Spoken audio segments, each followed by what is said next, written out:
Now, here's a pattern that I've noticed for myself. So the pattern that I find myself falling into is something that I call defensive monotropic mode. Sometimes I will drop into deep monotropic flow simply for the joy of it. But I also notice that sometimes I go into that state defensively. I am so overwhelmed by the ADHD pingy thoughts. I'm so overwhelmed by all of the life tasks. And so what I will do as almost a form of avoidance from that overwhelm is I will find something that is deep and intense enough that I can get lost and absorbed in it, that I can anchor into it as a way to escape the ADHD overwhelm. So for example, I might disappear into research or into writing, and I will get lost there for hours. And I will do that as a way to block out the stress of all of the unanswered emails that are piling up and all of the pings and the texts and the chores and the life tasks. And so because the deep focus is one of the few places that I actually experience calm and relief from that,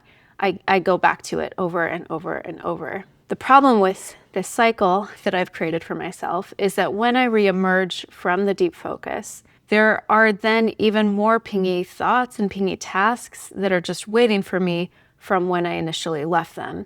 So that makes the re-entry even more overwhelming and tempts me to go into even more avoidance where I can just disappear back into deep focus again. So that's where it quickly becomes a vicious cycle where I escape to deep focus to avoid the overwhelm, and simultaneously more tasks are piling up. And then when I attempt to reemerge, I'm overwhelmed and I go back to my deep focus as a way to calm myself from that overwhelm. So this vicious cycle, it is attention dysregulation, but on the outside, it can look impressive.